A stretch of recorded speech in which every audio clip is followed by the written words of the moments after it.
Maka akhirnya Israel yang mengambil tanah, Allah ciptakan dengan itu manusia, dan Israel juga mendapat amanah dari Tuhan untuk mematikan manusia itu kembali ke tanah lagi. Ini tauhid. Itu makanya Israel malaikat maut ditugasi nyabut semua makhluk di muka bumi ini.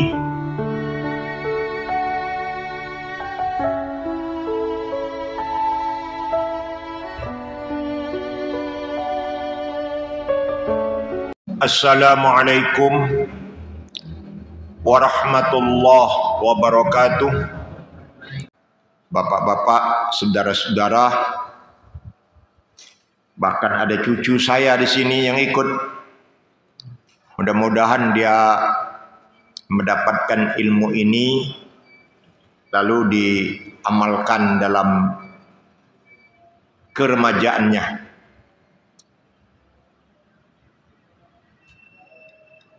Pelajaran kita pada malam ini pelajaran yang ke-8.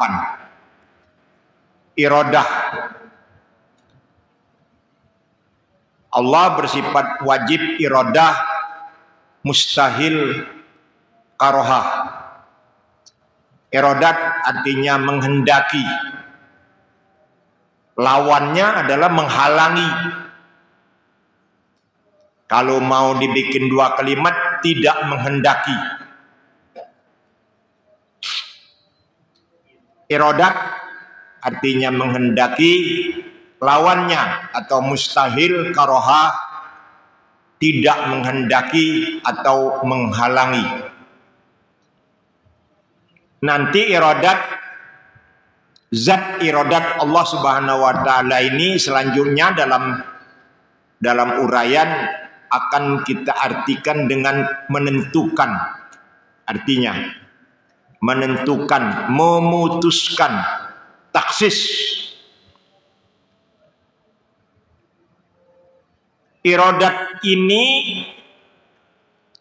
termasuk sifat yang kedua setelah kodrat dalam gabungan sifat ma'ani.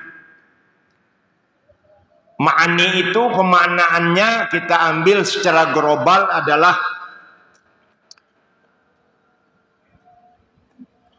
penguraian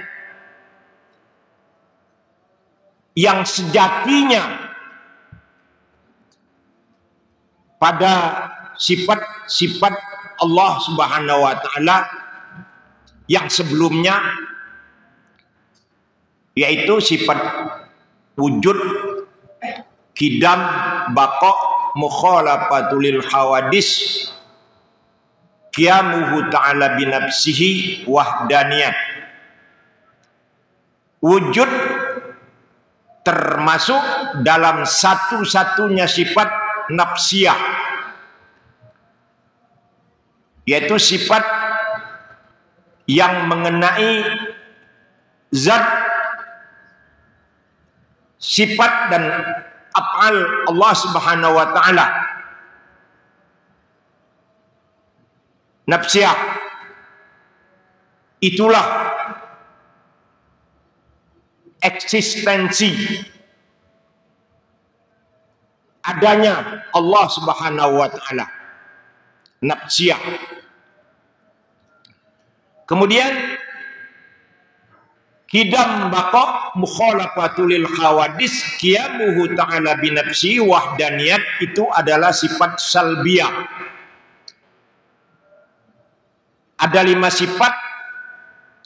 Sifat ini adalah merupakan penyangkalan, penolakan apabila wujudnya Allah Subhanahu wa taala itu dipersepsikan yang macam-macam, yang sangat mendiskreditkan, yang sangat tidak layak bagi Allah Subhanahu wa taala. Maka sifat salbiyah ini menolaknya, menyangkalnya, memagarinya. Orang mengatakan misalnya Allah Subhanahu wa taala itu ada ada kekuatan yang lain selain dari wujudnya Allah Subhanahu wa taala, langsung dibantah oleh sifat salbiyah.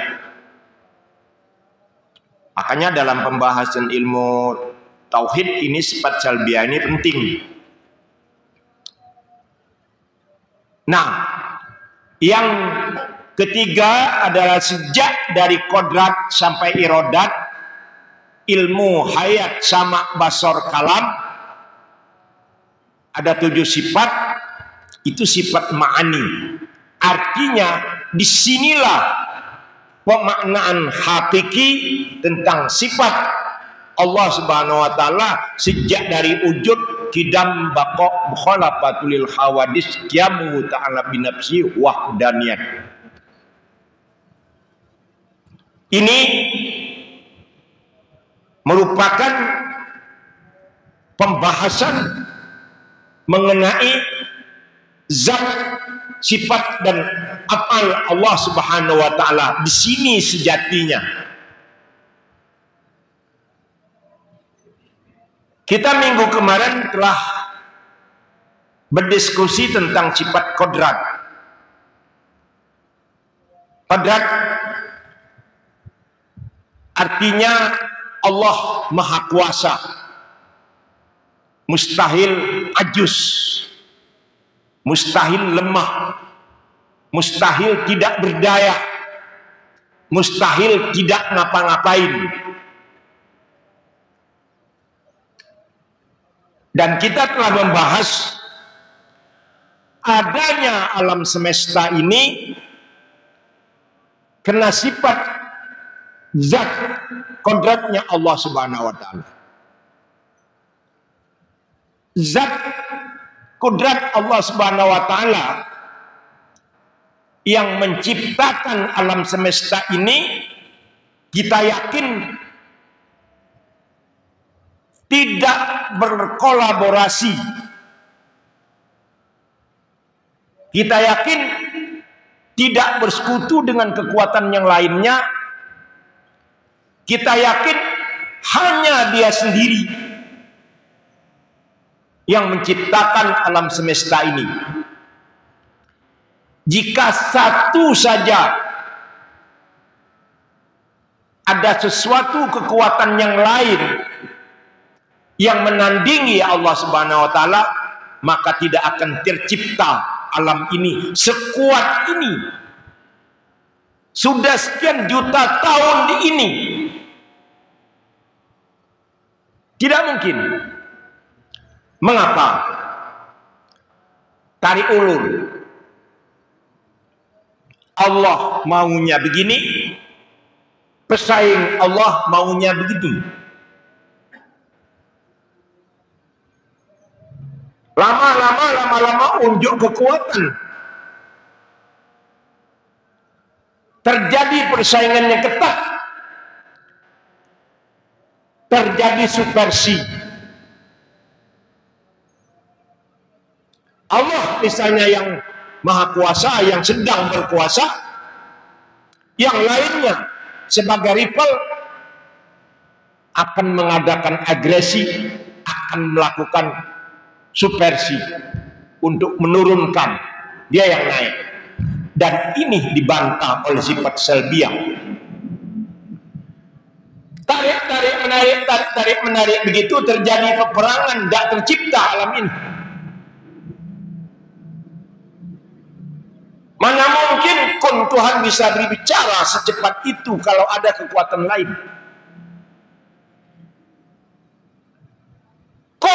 Kata Tuhan, dak serta merta payakun. Kenapa? Ya lihat aja DPR. Lihat aja DPR.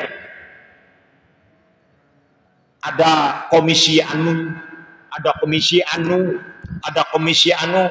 Begitu mau diputus, interupsi. Ngulang dari awal. Mulai. Toh. Begitu mau diputus, interupsi. Enggak jadi. Enggak jadi-jadi. Yang seharusnya setahun itu ada 3.000 keputusan, hingga sekarang paling 30. yang baru diselesaikan. Itu pun ribut melulu nih, sedang unjuk rasa mengenai upah minimum para karyawan swasta. Enggak selesai. Jadi oleh karena itu kita yakin dan percaya adanya alam yang seindah ini, yang sekuat ini, yang setahan ini. Pasti dia sendiri yang menciptakannya. Itu secara logika. Apalagi kalau dihantam dengan dalil. A'udzubillahi minasyaitonirrajim. Innallaha ala kulli syai'in qadir. Yang secara mantik, siakul kalam yang indah ini, kul, apabila dia hanya satu kul, itu bermakna kulli, bermakna satu. Innallaha ala kulli syai'in qadir. Sesungguhnya Allah Maha kuasa atas segala sesuatu. Lainnya kalau mantik dibuat susunan kata oleh orang yang jago mantik. Misalnya, kullu insan hayawanun wa kullu hayawanin natikun. Artinya setiap manusia hewan. Karena di dalam pembahasan sosial, manusia itu hewan yang bisa bicara. Kullu insan hayawanun. Setiap manusia itu hewan. Wa kullu hayawanin natikun. Setiap hewan bisa bicara. Natijanya adalah kullu insan natikun. Setiap manusia bisa bicara. Padahal ada yang sejak lahir hingga kini nggak bisa bicara. As-samma, bisu. Oleh karena itu kalau ada kalimat dua kul, itu artinya bimakna ba'at, separuh artinya. Tidak semua manusia bisa bicara. Toh ada yang bisa. Tetapi kalau innallaha ala kulli syai'in qadir, satu kul itu bermakna kulli, satu. Sungguhnya Allah Maha kuasa atas segala sesuatu. Enggak paro-paro, enggak kawe-kawe. Paham? Ya, oke. Hadirin yang dirahmati oleh Allah Subhanahu wa taala. Masuk kita pelajaran sekarang. Mudah-mudahan kita akan dianugerahi oleh Allah Subhanahu wa taala pemahaman yang sama. Kita persamakan persepsi dulu ya. Saya sudah membaca Kamus Besar Indonesia oleh Purwadarminta mengenai arti badan alias tubuh. Yang dikatakan badan atau tubuh itu tidak termasuk kepala, tidak termasuk tangan, tidak termasuk kaki. Dia cuma golek-golek dari tenggorokan sampai perut. Itu namanya badan atau tubuh. Ya, itu yang disebut tubuh dengan badan atau badan itu tidak termasuk kepala, tidak termasuk tangan, tidak termasuk kaki. Hanya sampai di leher, dada, perut. Karena mungkin ada bapak-bapak yang mengartikan beda. Arti badan itu tidak begitu, arti tubuh itu tidak begitu. Sebab dalam kamus Purwadarminta, arti tubuh itu ada 5. Nah, saya mengambil yang ini aja, karena ada hubungannya dengan sifat. Jadi, badan atau tubuh itu kalau kita umpamakan dengan makhluk, itulah zat. Oke. Kalau kita samakan dengan makhluk, tubuh itu yang tidak termasuk kepala, tidak termasuk tangan, tidak termasuk kaki, itulah zat. Zat tidak berhajat kepada sifat. Sifat itu apa? Itulah kepala, itulah tangan, itulah kaki. Itulah sifat. Kalau kita arahkan kepada makhluk, maka sifat manusia itu matanya di depan, hidungnya di antara mata dengan hidung, dan di antara mulut, ada telinga kiri kanan samping. Ada kedua tangan, 1 tangan 5 jari-jari. Ada 2 kaki, 1 kaki 5 jari. Artinya tangan 10 jari, kaki 10 jari. Berjalan tegak, adil. Jadi andai kata ada yang terbolek-bolek, nggak ada tangan, nggak ada kaki, nggak ada kepala, lalu kita taruh 2 tangan yang berjari 10, kita taruh lagi 2 kaki yang berjari 10, kita taruh lagi kepala yang bermata, bertelinga, berhidung, berkumis lagi, berjenggot lagi, kayak saudaraku di depan ini. Itu makhluk ini apa namanya? Pak, makhluk ini apa namanya? Apa? Enggak, ini penting, ini harus dijawab. Ada yang tergolek-golek, tidak ada kepala, tidak ada 2 tangan, tidak ada 2 kaki. Terbolek dia. Entah hidup atau mati. Atau lukisan. Lalu kita taruh kepala. Yang matanya ini, yang telinganya ini, yang ya kepala manusia lah singkatnya. Kita taruh juga 2 tangan yang 10 jari, kita taruh 2 kaki yang 10 jari. Yang kalau berjalan kita gambarkan tegak. Nah, ini makhluk apa ini? Kompak. Makhluk apa?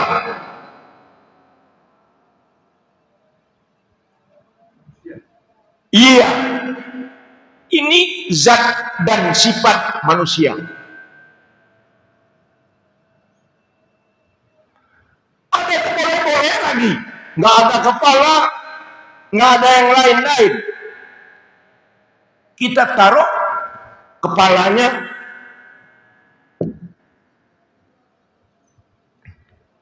seperti apa ya? Kambing aja lah ya. Bala kambing. Seperti bala kambing. Ada tanduk pendek, ada jenggotnya, ada giginya. Terus kita taruh 2 kaki di depan, yang kukunya itu belah 2. Kita taruh lagi kaki belakang, yang kukunya juga belah 2. Kita gambarkan kalau dia berjalan tidak tegak seperti manusia. Ini langsung kita katakan apa ini? Amin. Artinya zat dan sifat kambing. Kalau sudah begitu, kita enak membicarakan tauhid ini tentang sifat dan zat itu. Kan kita sudah sama persepsinya ya. Baik. Iradah itu artinya menentukan, memutuskan. Taksis, memutuskan apa? Iradah itu memutuskan, menetapkan, menentukan. Taksis, taksisnya kemana ini?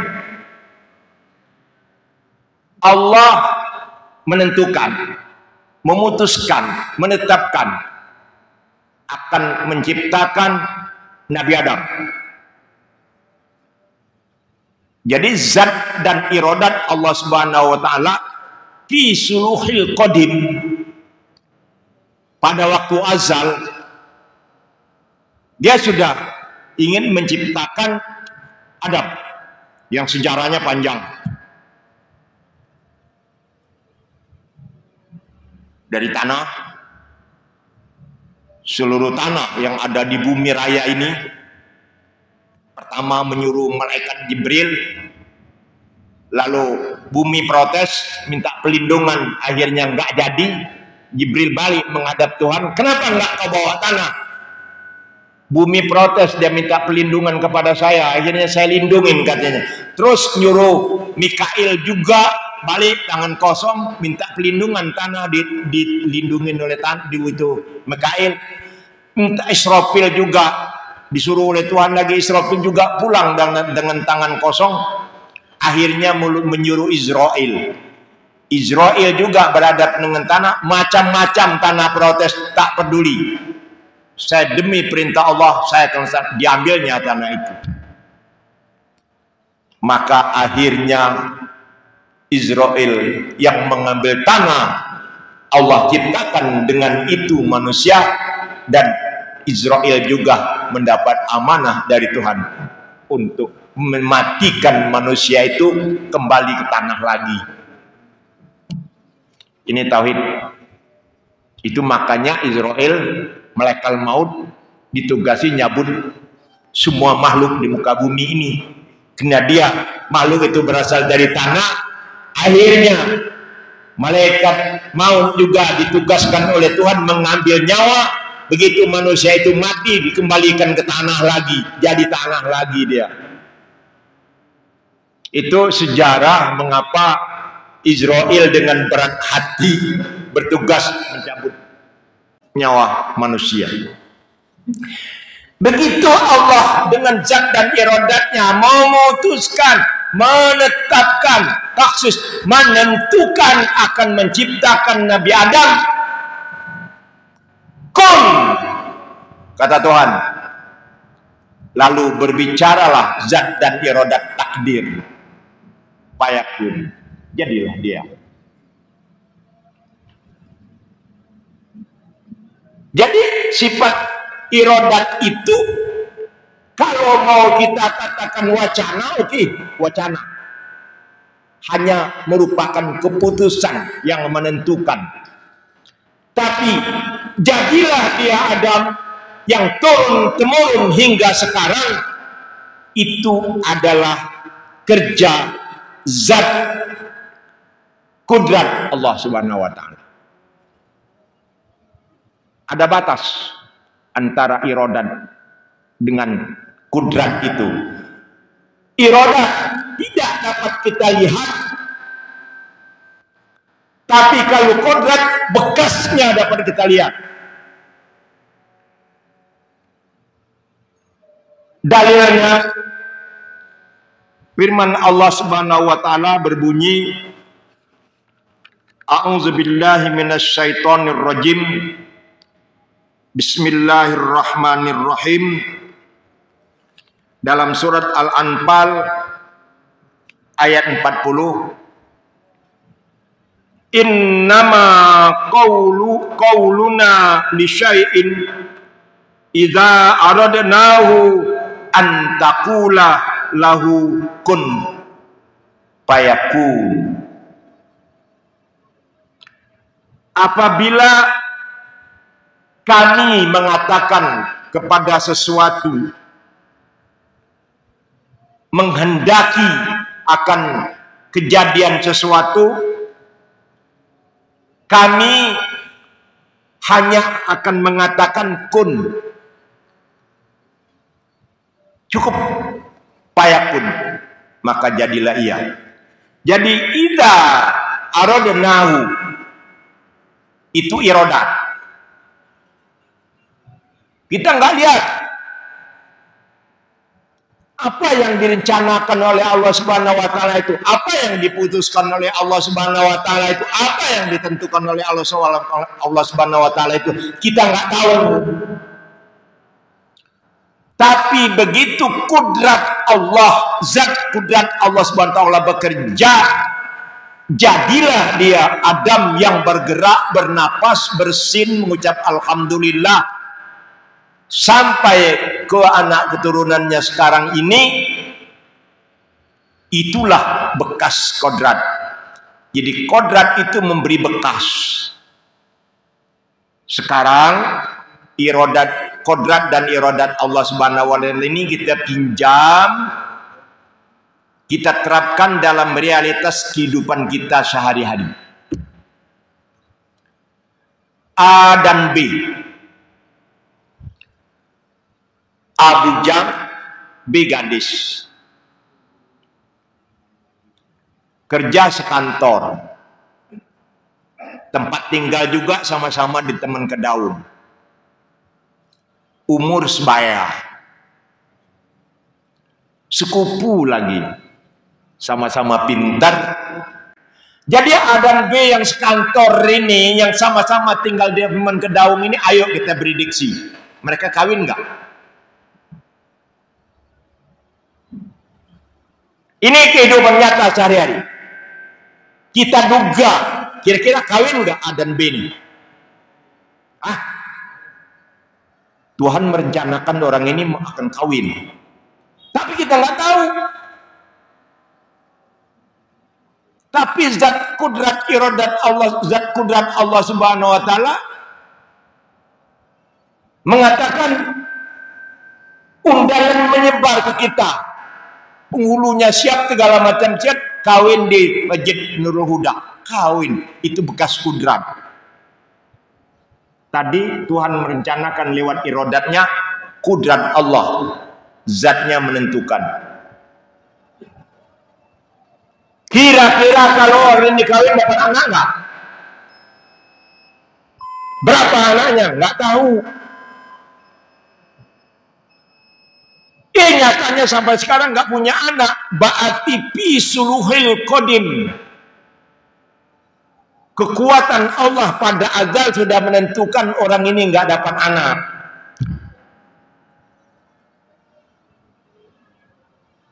Tapi adanya kita ini, bapak kawin, ibu saya kawin dengan bapak saya, turunlah saya. Di kudrat Allah Subhanahu wa taala menentukan. Bapak saya dengan ibu saya kawin, dikaruniai beberapa orang anak, termasuk saya. Kemudian zat kudrat Allah Subhanahu wa taala memberi bekas, saya tinggal di Taman Kedaung, ngajar lagi di sini. Itu kerjaan zat irodat dan kudrat Allah Subhanahu wa taala. Makanya tadi kita persepsikan zat dan sifat itu. Ta'alluq kudrat dan irodat, arti ta'alluq itu ini, menentukan sifat di luar dari zat Allah. Ini yang saya bilang terbolek-bolek tadi, yang nggak ada tangan, nggak ada kaki, nggak ada kepala tadi. Ini zat. Ta'alluq itu menentukan sifat di luar dari zat Allah, di luar dari zat, menentukan sifat. Artinya ada kepala, ada kaki, ada tangan, atau tidak ada kepala, tidak ada kaki, tidak ada tangan, atau bukan kepala, bukan kaki, tapi sirip kayak ikan. Itu takluk kodrat dan irodat ini. Artinya takluk sifat kudrat dan irodat ini adalah seluruh yang mungkinat, seluruh yang mungkin, yang terboleh-boleh zat tadi itu, yang tidak ada kepala, tidak ada kaki, tidak ada tangan tadi itu, kemudian mau ditentukan apa bersirip menjadi sebutan ikan, apa berkaki, berkepala, bertangan menjadi sebutan manusia, menjadi kambing. Itu kerjaan irodat dan kudrat.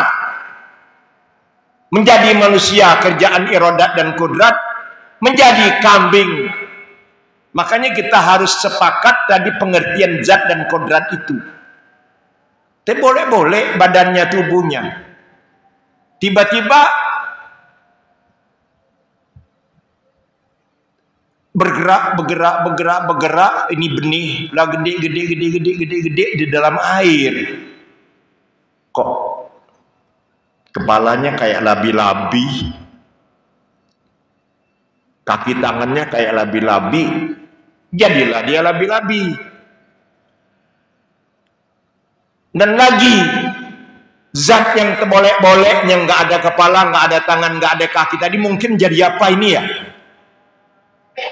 Jadi apa ya? Kita lihat aja nanti. Kodrat bekerja, ada bekasnya. Oh, bekasnya apa? Bersirip kayak ikan. Oh, jadi ikan. Kita baru tahu. Tapi selama dia masih irodat, kita nggak tahu. Bapak bekerja sehari suntuk, dapat nggak duit? Itu irodat bapak menentukan bapak bisa bekerja. Irodat Allah. Coba kalau bapak nggak punya tangan, nggak punya kaki, nggak punya kepala, bapak nggak bisa kerja kan? Tapi irodat Allah menentukan bapak punya kaki, punya kepala, punya tangan. Bekerja, meskipun begitu berhasil nggak? Oh, berhasil, dapat rumah di Taman Kedaung. Itulah bekas kodrat.